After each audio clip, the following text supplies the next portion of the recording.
ताकत झोंकते हुए उत्तर प्रदेश में। और इसी बीच सीएम योगी भी यहां पर नजर आए, सभाओं को संबोधित किया, वाराणसी में अधिवक्ताओं के सम्मेलन में शामिल हुए। इसके अलावा वकीलों को दी जा रही सुविधाओं की भी जानकारी इस दौरान उनके द्वारा दी गई। तो तस्वीर आपकी टीवी स्क्रीन पर आप देख पाएंगे जब सीएम योगी यहां पर पहुंचे और अधिवक्ताओं का सम्मेलन था, वहां पर शिरकत करते हुए, संबोधित करते हुए नजर आए। और साथ ही साथ जिन सुविधाओं का जिक्र किया गया जो वकीलों को मिलती हैं, उन सुविधाओं का जिक्र भी यहां पर किया गया।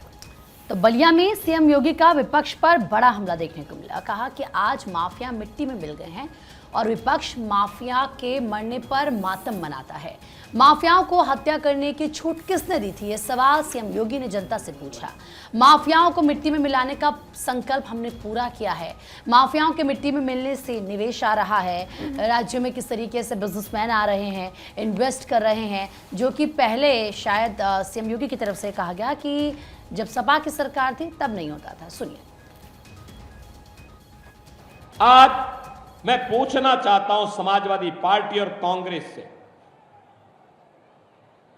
क्या मुन्ना यादव, जिसको मुख्तार जैसे माफिया ने स्वर्गीय कृष्णानंद राय के साथ हत्या के थे, क्या वह पिछड़ी जाति का नहीं था? क्या रमेश पटेल पिछड़ी जाति के नहीं थे?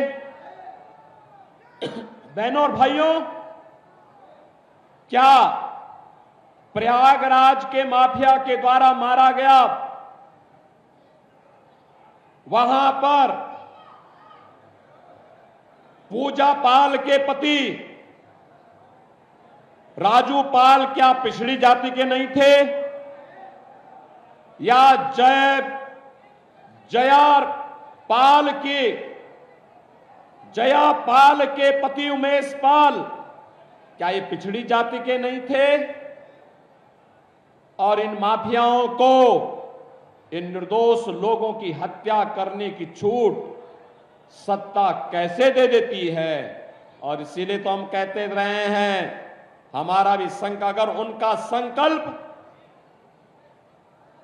बीजेपी के जनप्रतिनिधियों को मारने का था, उनका संकल्प गरीब के बेटे को मारने का था, तो हमारा भी संकल्प था कि माफिया को मिट्टी में मिला करके रहेंगे।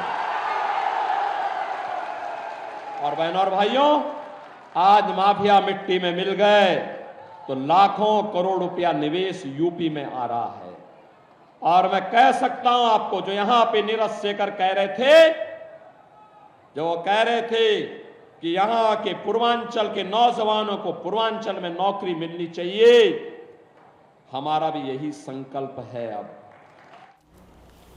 और वाराणसी में सीएम योगी ने कहा, संबोधित करते हुए उन्होंने, काशी ने जो मंत्र दिया है वो पूरे देश में गूंज रहा है। सीएम योगी आदित्यनाथ जब वाराणसी पहुंचे तब उन्होंने कहा कि काशी का मंत्र था फिर एक बार मोदी सरकार। जो काशी के मन में है वो ही पूरे देश के मन में है और काशी की सोच है कि फिर एक बार मोदी सरकार और अब की बात 400 पार। प्रधानमंत्री नरेंद्र मोदी ने 10 सालों में काशी की कायाकल्प की है और काशी भारत की आध्यात्मिक और सांस्कृतिक विरासत का प्रतिनिधित्व करती है।